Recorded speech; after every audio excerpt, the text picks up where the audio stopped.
Bien, hola a todos, mi nombre es David.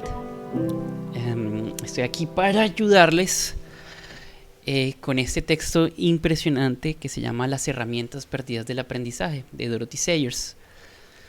Em, Algo curioso y que me llama mucho la atención es que ella está entre el grupo donde estaba C.S. Lewis y Tolkien, el creador de Narnia, para que sepan, y el creador del Señor de los Anillos.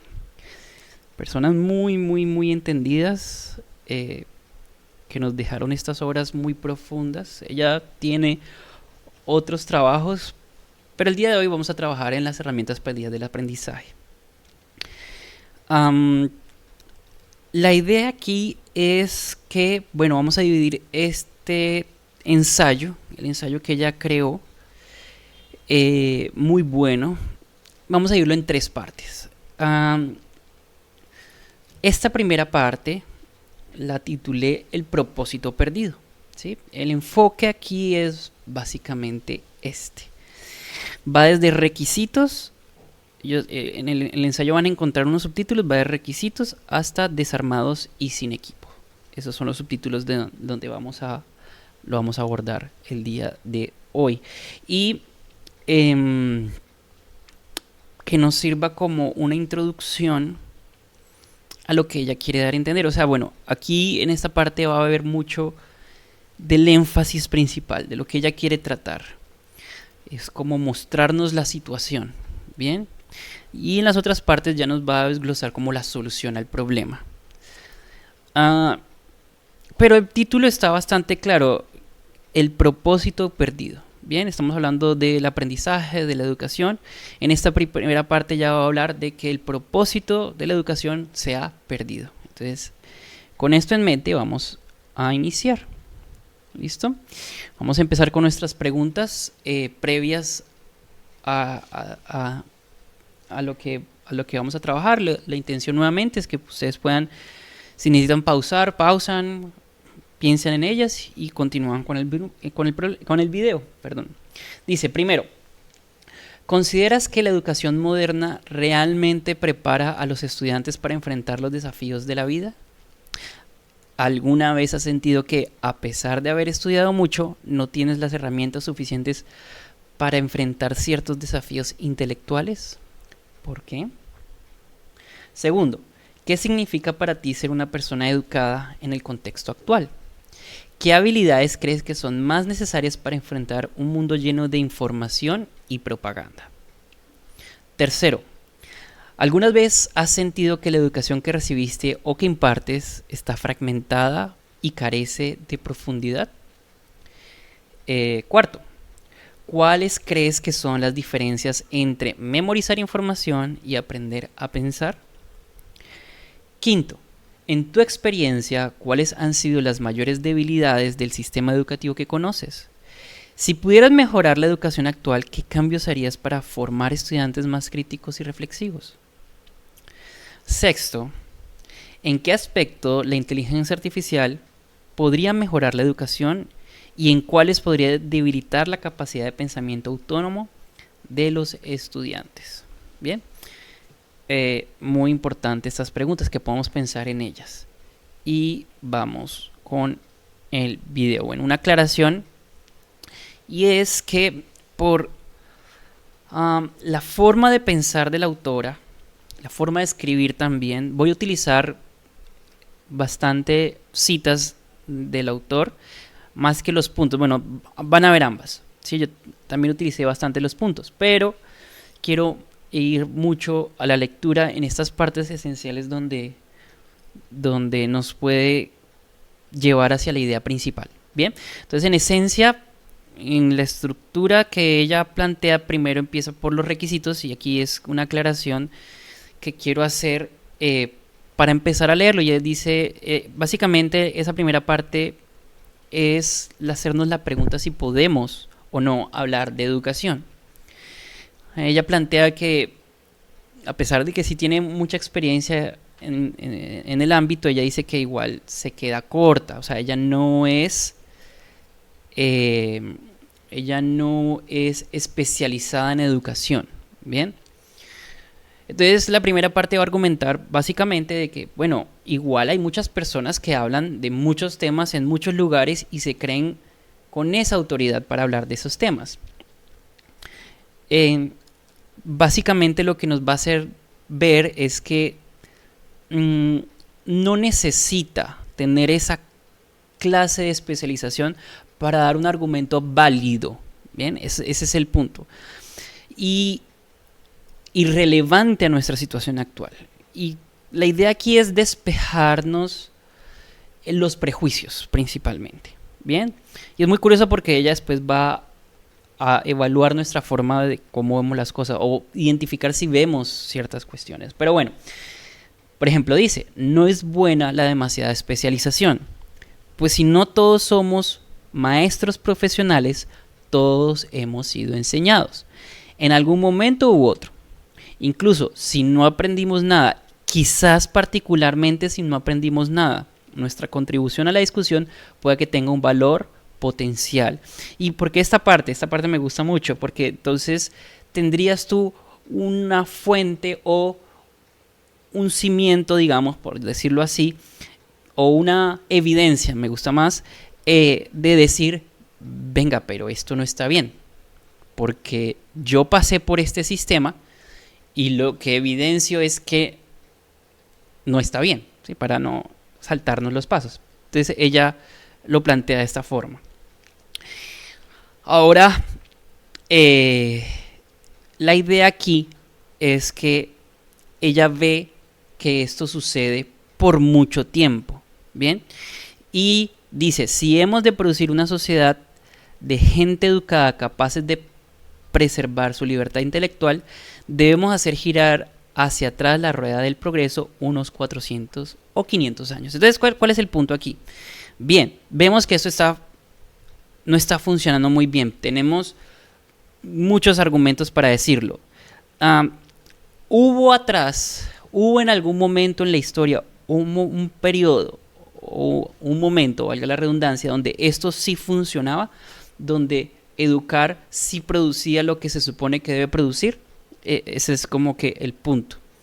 Para ello, ella simplemente ve varias situaciones claras. Bien, ¿qué está pasando?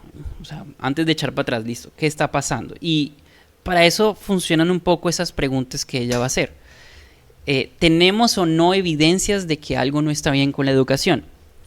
Entonces, la falta de una educación verdadera. Entonces, primero, falta de pensamiento crítico y formación integral. Bien, falta eso. Es curioso cómo muchos colegios lo colocan en su panfleto estas dos palabras, pensamiento crítico. Aquí trabajamos en el pensamiento crítico y trabajamos en la formación integral. Entonces uno dice, oh sí, ¿cómo lo desmiento? ¿Cómo digo, no, realmente ustedes no lo hacen? Bueno, ir individualmente a colegios a decir eso sería muy difícil de demostrar, pero hay fáciles estudios que lo demuestran o situaciones experienciales o vivenciales que lo demuestran, y esto no es de ahora. Llevamos diciendo que desarrollamos el pensamiento crítico y la formación integral desde años, muchos años.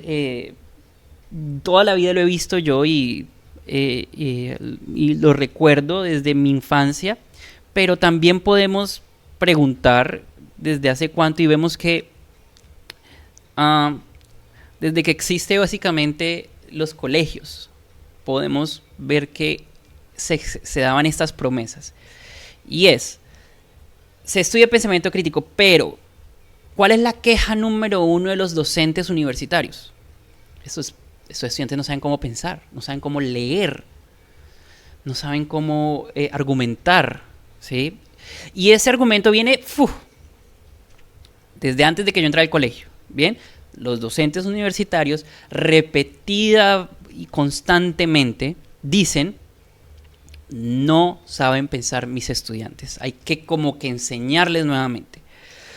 ¿Y qué otra cosa vemos con respecto a la formación integral? Porque la formación integral, la forma en que se vende es, no solamente enseñamos cosas, sino que enseñamos al niño a ser una persona íntegra, una persona con valores. Bien, de nuevo, colegios lo colocan en su puerta principal ahí como una pancarta que dice formación integral, pero esos estudiantes, al llegar nuevamente a sus trabajos, cuando ya son adultos, tenemos situaciones claras que muestran y evidencian que no son íntegros. Para colocar otro ejemplo, porque en la universidad también vemos ese caso. La copia en los exámenes, el pago de trabajos, etcétera, etcétera. Bien, entonces es una evidencia clara, eso está pasando, no es algo que incluso sea exclusivo de la época cuando se escribió este ensayo. Lo vemos hoy. Bien, lo segundo es, la educación moderna ha perdido de vista su propósito fundamental. Se ha olvidado el propósito, se ha olvidado el propósito de formar mentes capaces de razonar y discernir. Entonces, bien, decimos que buscamos esto, no lo conseguimos. Mientras tanto, la pregunta es entonces, ¿qué estamos haciendo? ¿Cuál es la actividad que ha reemplazado la educación? La educación verdadera, porque el título es ese, la falta de una educación verdadera. Entonces, ¿qué es lo que está pasando? Que lo llamamos educación, pero realmente no lo es. Bien. Dice, no es el gran defecto de nuestra educación actual que, aunque a menudo tenemos éxito enseñándoles asignaturas a nuestros estudiantes, fallamos lamentablemente del todo en enseñarles cómo pensar. Bien, entonces aquí ya podemos ver, y creo que esto va a ser como que el punto esencial, o la diferenciación central que debemos observar entre lo que sería la verdadera educación y la falsa educación, digamos, para colocarlo en estos términos. ¿Qué hacemos hoy que lo llamamos educación? Enseñar asignaturas, enseñar temas. Eso es lo que nos dedicamos hoy. Y fallamos, lamentablemente, en de verdad educar a nuestros estudiantes, enseñarlos a pensar. Bien. Entonces, ¿qué efectos han tenido eso en nuestra educación? Y hay una evidencia clara, y es en la organización de currículums. A medida que organizamos nuestros currículum y definimos, por ejemplo, los DBA o los estándares de aprendizaje. Los DBA son los derechos básicos que debe aprender un niño. Hay como un énfasis muy marcado en los temas y las asignaturas. Cuando hay mención de otra cosa,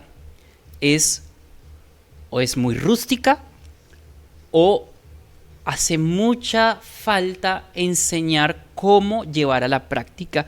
Y tenemos algo muy marcado de ello, un referente muy claro, y se llaman las competencias. Es una forma de mirarlo, porque las competencias, y muchos colegios dicen, no, aquí nos concentramos en las competencias, y se las pueden saber, pero creo que eso es un acierto en cierta forma, de cierta medida, porque las competencias muestran características de la mente, la capacidad de la mente de razonar o de pensar críticamente, de tener una capacidad de, por ejemplo, comparativa, el pensamiento lógico-matemático, todos estos elementos.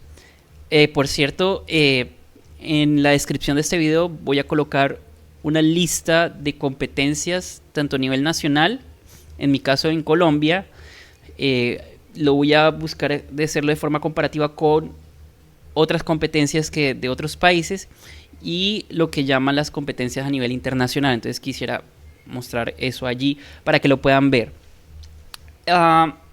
Pero miren esto, el argumento típico a favor del aplazamiento de la edad para dejar la escuela y prolongar el periodo de educación es que ahora hay mucho más que aprender. ¿Pero aprender qué? Entonces, ese argumento va hacia dónde? Va hacia los temas, ¿bien? De lo que había en la Edad Media. Esto es parcialmente cierto, pero no del todo. A los modernos muchachos y muchachas ciertamente se les enseñan más asignaturas. Pero la pregunta esencial es, ¿significa siempre eso que en realidad saben más? Entonces, si miramos en contenido o en cantidad de cosas, quizás. Yo argumentaría que no.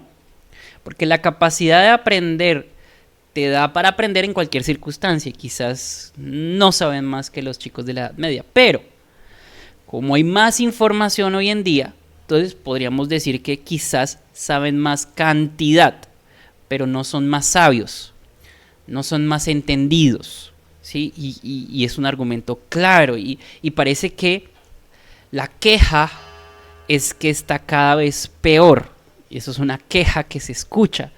Padres, maestros, decimos eso, decimos que muchos estudios de la generación X, la generación Y, los millennials que hoy en día se van de sus trabajos con más facilidad, todo eso pareciera que lo que hemos hecho no está causando el efecto que quisiéramos.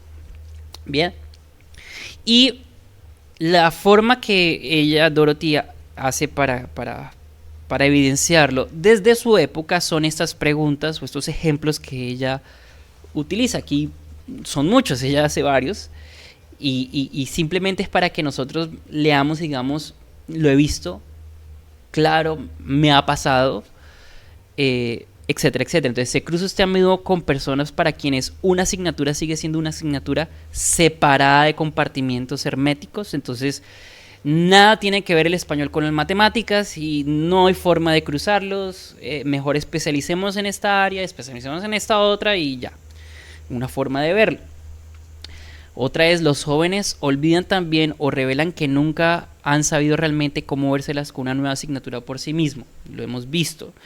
Hoy la gente se ha vuelto tan susceptible a la influencia de anuncios comerciales y de la propaganda de masas y vemos cómo el marketing se desconecta un poco.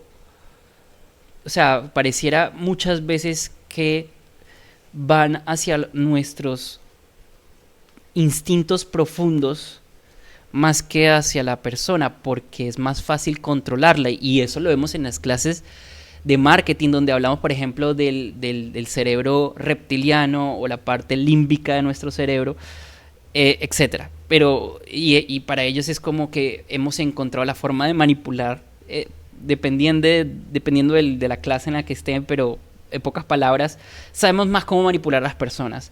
Y lo que ella argumenta es que, claro, porque esas personas no tienen la capacidad de defenderse.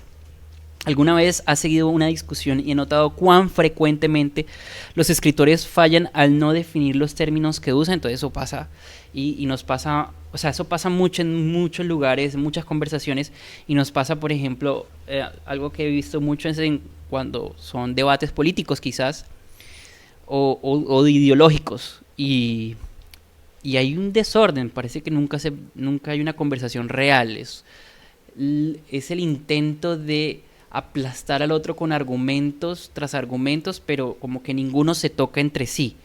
Y es algo curioso y bueno, vemos que esto es resultado esencial de que no hemos aprendido a pensar.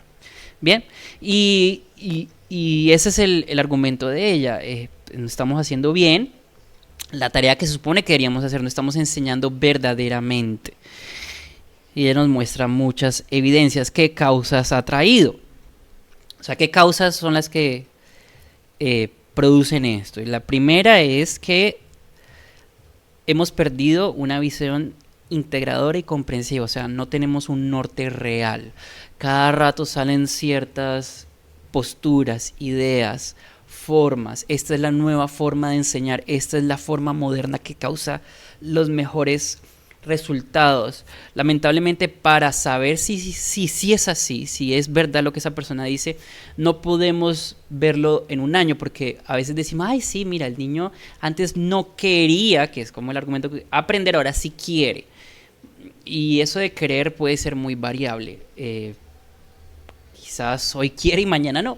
Eso no determina que el método es eficiente o efectivo. Más bien muestra que pues pueden hacer cosas más atractivas, quizás. Pero eso no es la base, eso no significa que el estudiante va a aprender mejor. Hay muchas cosas que son no muy atractivas de aprender, pero tienen mucho valor. Bien, entonces no sería como la razón, etcétera. En fin, hay muchas ideas que no. Entonces, básicamente hemos perdido como un norte hacia dónde queremos realmente ir. Lo segundo es que las asignaturas se enseñan de forma aislada y sin conexión entre ellas. Bien, esto impide que los estudiantes vean la interrelación del conocimiento y hace que digan como que esto para qué, yo para qué estudio esto. Bien, el enfoque en la acumulación de información en lugar de la comprensión profunda. Entonces un docente, y eso también lo he evidenciado bastante, tiene un currículum que cumplir, presionados por muchas razones, que si el libro tienen que terminar porque el papá pagó, etcétera, etcétera. Entonces tienen que cumplir el currículum y entregan esa cantidad de información sin realmente detenerse a ver si el estudiante conoce o entiende profundamente. Y eso solamente es una pequeña parte de lo que sucede constantemente. O sea, es una evidencia más. No es que eso sea lo que más, no. Es solamente una forma de verlo. La educación moderna no protege a las personas de la manipulación mediática. Y es eso, no hay un énfasis en el pensamiento, en verdaderamente llevarlos a desarrollar su mente como tal.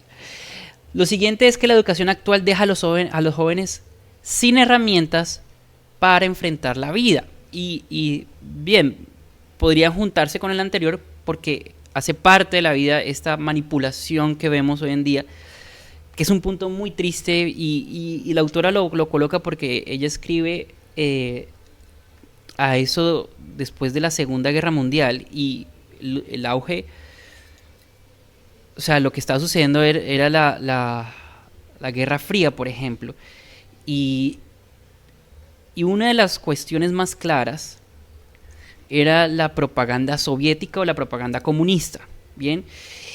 Y a pesar de que si tú ves y entiendes estos máximas que está dando el socialismo, tú ves que en su eje central no es bueno, ¿bien?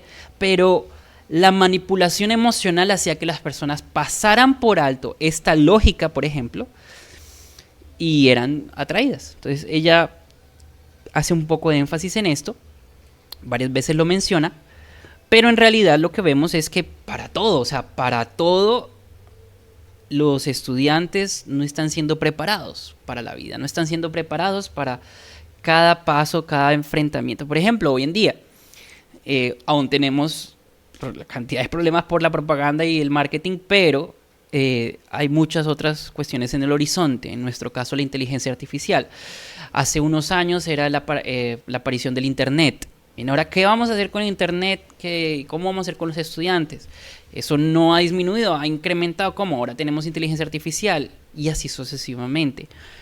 Una de las preguntas que hacíamos era al principio si la inteligencia artificial era el problema o no. Y el argumento más constante es que va a hacer a los estudiantes más perezosos.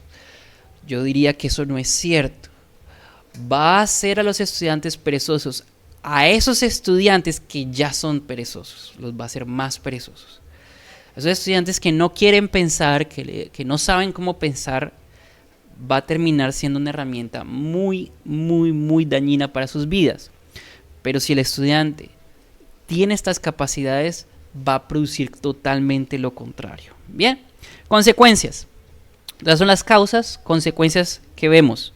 Dice, las personas han perdido la capacidad de analizar y debatir, la dificultad de enfrentar argumentos opuestos con lógica y claridad. Cero, no se ve mucho. La incapacidad de retener y aplicar el conocimiento a lo largo de la vida.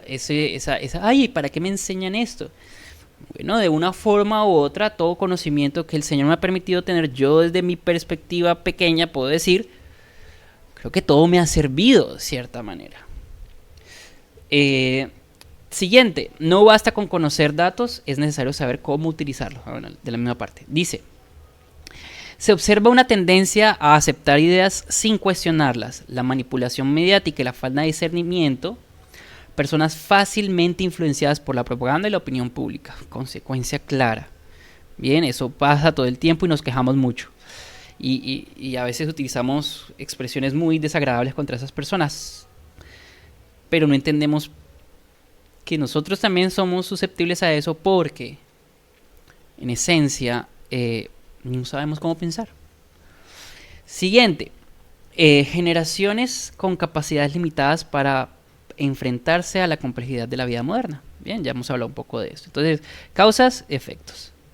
Entonces, esto es lo que la autora va a decir en esas, por ejemplo, cuando dice algunas consideraciones, algunas preguntas, unas preguntas inquietantes, creo que dice, y luego dice ejemplos, y esto va al final de esa parte de ejemplos, pero lo meto acá para definir lo que ella nos va a decir, y esa es la parte como muy medular del asunto.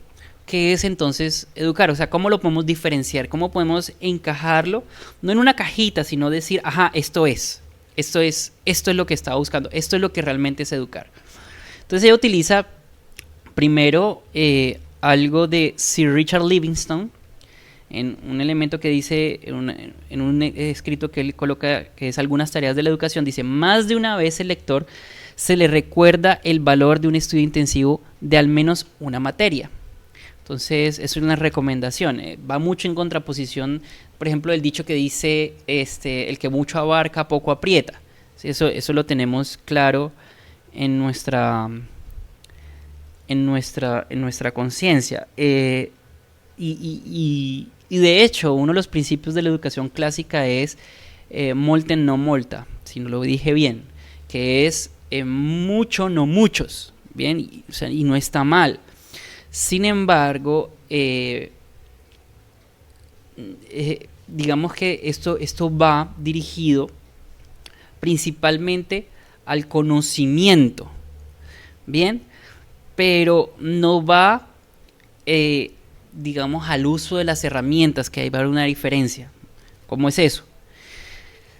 Como para aprender el significado del conocimiento y cuánta precisión y persistencia se necesita para alcanzarlo. Entonces, miren que él no se queda con esto de, miren, no se queden con una sola cosa, no está diciendo eso. Él está diciendo que tenemos este conocimiento que hemos aprendido, pero hay algo más importante de la adquisición de ese conocimiento, es que observes cuánto esfuerzo, cuánta persistencia, cuánta dedicación necesitas para alcanzar ese conocimiento, digamos que ese es el foco. No obstante, se reconoce plenamente en otras partes el hecho penoso de que un hombre no puede ser maestro en un campo y no mostrar mejor juicio que su prójimo en ninguna otra parte. Entonces, listo, tenemos a un arquitecto que es, mejor dicho, el mejor arquitecto de este siglo, pero maneja muy mal sus finanzas y hace que sus proyectos no avancen. Bien, es una demostración de lo que se está viendo. Él recuerda lo que ha aprendido, pero olvida completamente cómo lo ha aprendido. Si su interés fuese, él es excelente arquitecto, pero puede desarrollar las mejores herramientas en educación, significa que tal vez no sea muy bueno en finanzas, pero al aplicarlas, él puede crecer en estos modelos y puede hacer que sus proyectos funcionen mejor. Es un ejemplo que estoy trayendo, pero es eso, ¿bien? No es tanto lo que sabes, sino cómo lo sabes, cómo lo has adquirido, cómo lo has aprendido. ¿Por qué? Porque en algún momento de tu vida vas a necesitar esas herramientas para aprender otra cosa. ¿Por qué? Porque la vida es así, la vida tiene muchas facetas y el yo centrarme solo en esto, que no está mal que yo sea especializado en algo, pero si suelto otros elementos, y peor aún, si no tengo la capacidad de aprenderlos, lo más probable es que me estanque. Hacia allá está apuntando. Y ella coloca más adelante, no es el gran defecto de nuestra educación actual, un defecto que es trazable a través de todos los inquietantes síntomas de dificultades que he mencionado, que aunque a menudo tenemos éxito enseñándoles asignaturas, podemos enseñarle matemáticas, podemos enseñarle español, ciencias, la célula, podemos enseñarle estas cosas a nuestros estudiantes, fallamos lamentablemente del todo en enseñarles a cómo pensar. Aprenden de todo, excepto el arte del aprendizaje. Es decir, ellos saben de todo excepto cómo realmente aprender. Ellos saben de todo excepto cómo realmente... O sea, esa es la diferencia central entre la verdadera educación y lo que hacemos hoy en día, que lo llamamos en este punto la falsa educación. Y ahí nos deja, digamos que la autora pensando un poco difícil, ok, pero es una diferenciación clara, digo yo, y lo podría colocar en, vamos a colocar un verde para que se vea, en la diferencia entre aprender cosas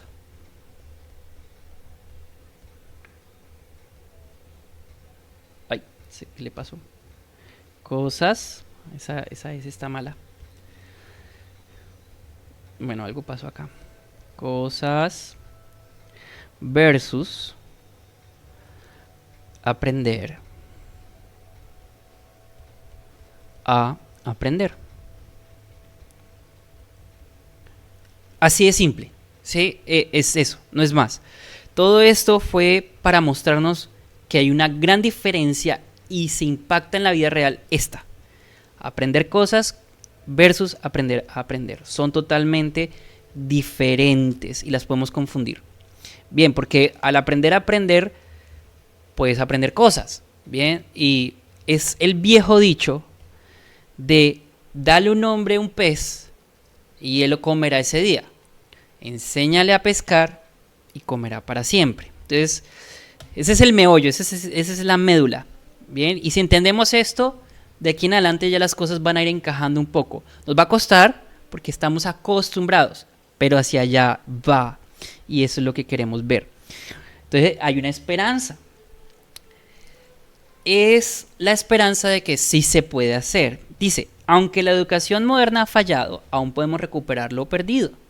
Retomar la formación que capacita para aprender de manera autónoma. Bien, ¿por qué sale eso? Porque la pregunta es, ¿en algún momento de la historia esto sí se dio? Y es donde la autora va a mencionar lo que es el medioevo, el sílabo medieval. Ahí estamos como en esa parte de la lectura.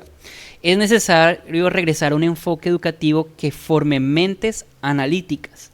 La clave está a regresar a un modelo que forme mentes críticas y disciplinadas. Entonces, ¿existe eso? Es la pregunta, ¿existe algo? Y ella responde que sí. Para restaurar la educación debemos conocer las 3 etapas esenciales del aprendizaje. El método clásico de enseñanza equipaba a los estudiantes con herramientas esenciales. Bien, estoy haciendo mucho esfuerzo de no mencionarlos, aunque muchos ya los conocen, pero el punto es este. Ir a lo esencial, ir a lo principal, ir a lo medular, regresar a algún momento donde el enfoque era ese, ¿sí? Y ella dice, si adoptamos un enfoque distinto y restauramos las herramientas del aprendizaje, podríamos producir una generación capaz de enfrentarse a cualquier nueva asignatura con confianza y competencia. Es decir, que si hacemos las cosas bien, si nos enfocamos en lo que es esencial, lo demás va a caer bajo su propio peso, va a ordenarse como piezas de Tetris. Bien, van a poder enfrentar todas estas cosas que no pueden hacer hoy, van a poder hacerlas. ¿Por qué? Porque lo esencial, lo que regula lo demás, está en orden. Bien, entonces, ¿cuál es esa solución? La solución que ella dice que nos ayuda a trabajarlo es el trivium. Esa es la forma de decir, regresemos a lo esencial. Bueno, ¿cuál es lo esencial? Es el trivium. Y el trivium está basado en, está hecho, el trivium quiere decir los 3 caminos. Esos 3 caminos son gramática, lógica y retórica. Bien, vamos a ondear en ello en el siguiente video. Lo que quiero mostrar es que ella va a buscar el sílabo medieval, y en el sílabo medieval, en las artes liberales, de donde sale esto, tenemos 2 secciones, el trivium y el quadrivium. El argumento de ella principalmente es que estas artes liberales divididas en el trivium son artes y oficios que gobiernan las asignaturas, o sea, son las herramientas, es decir, es diferente el dibujo al lápiz. Entonces, yo para dibujar, listo, vamos a enseñarle a dibujar, pero ¿qué es lo que quiere decir ella? Vamos a enseñarle primero a manejar el lápiz y a entender cómo funciona la hoja. Bien, a esto va. La asignatura de dibujo viene siendo lo que está ubicado en el quadrivium. Ella llama al quadrivium también como asignaturas, y lo que muestra es que ya más adelante en la historia, en el modernismo, ¿qué es lo que se amplió? Se amplió el quadrivium, ya no son solo 4, sino tenemos cantidades de asignaturas, pero el trivium siguió siendo como que lo que gobierna, no sé si sería la palabra, pero sí lo esencial, o las herramientas. Me gusta verlo como ella lo plantea, son las herramientas, es el lápiz y es la hoja. Las otras son asignaturas, la asignatura de dibujo, la asignatura de matemáticas, la asignatura de español, donde yo utilizo el lápiz y la hoja. Entonces, la gramática es el lápiz y la hoja. La gramática es la herramienta, la lógica es la herramienta y la retórica es la herramienta. Ese es el argumento de la autora. Esa es la diferenciación que ella hace. Dice, ella escribe: tomada en lo general, la gran diferencia de énfasis entre las dos concepciones se observa bien. Entonces, es lo que estábamos viendo. La educación moderna se concentra en enseñar asignaturas, dejando el método de pensar, argumentar y expresar las conclusiones. Digamos que ahí hace como una, respectivamente a las tres cuestiones del trivium: pensar, argumentar y expresar. Pensar, pues, contenido; argumentar, la lógica y las conexiones; expresar, la sabiduría y la capacidad de decir con elocuencia, para que sean adquiridas por el estudioso mientras avanza. O sea, eso es problema, y eso es lo triste, que finalmente eso se lo dejamos al estudiante que lo desarrolle como él vea, ¿sí? El avance de un estudiante a otro que notamos en la educación, cómo un estudiante puede aprender estas cosas y otro no, en diferentes colegios. En un mal colegio salen buenos estudiantes y en un buen colegio salen malos estudiantes. ¿Por qué pasa eso? Porque dejamos esto al estudiante, que él sea el que desarrolle su método de pensar, y pues como no saben, eso es como un mal dicho aquí, bueno, sí, como a la suerte, como a la tiña, estaba pensando, pues a lo que el Señor quiera. Y está mal dicho también, porque yo sé que si fuese lo que el Señor quiera, el Señor quiere esto, que hagamos esto, ¿bien? Que hagamos lo mejor para los estudiantes. No puedo decir que esto específico, pero sí puedo decir que hagamos lo mejor para nuestros estudiantes. El punto es, se lo dejamos a la suerte, a que vean ellos si aprenden o no, mientras les enseñamos esas asignaturas. La educación medieval, en su contraposición, se concentraba primero en forjar y aprender a manejar las herramientas del aprendizaje, usando cualquier asignatura que se estuviese estudiando como una pieza de material sobre el cual garabatear hasta que el uso de la herramienta llegara a ser de segunda naturaleza. Es decir, matemáticas viene siendo la asignatura con la que yo empiezo a desarrollar la lógica, una forma de decirlo, o la gramática, aprender las tablas de multiplicar, por ejemplo. Español viene siendo la asignatura donde yo estoy aprendiendo la gramática. Dibujo viene siendo la asignatura donde estoy aprendiendo gramática, lógica, retórica. De hecho, todas las asignaturas se le puede aplicar. Pero el punto es, yo uso esta herramienta y genero espacios o excusas, momentos, razones, como quieran llamarlo, oportunidades de aprendizaje, una forma común de la que hablamos en la educación, para que el niño desarrolle estas habilidades. ¿Por qué? Porque al aprenderlas, arrójelo donde lo arroje, el niño va a aprender. Y ese es el enfoque, el énfasis. El único fin legítimo de la educación es simplemente enseñarles a los hombres a aprender por sí mismos. Arrójelo donde lo arroje.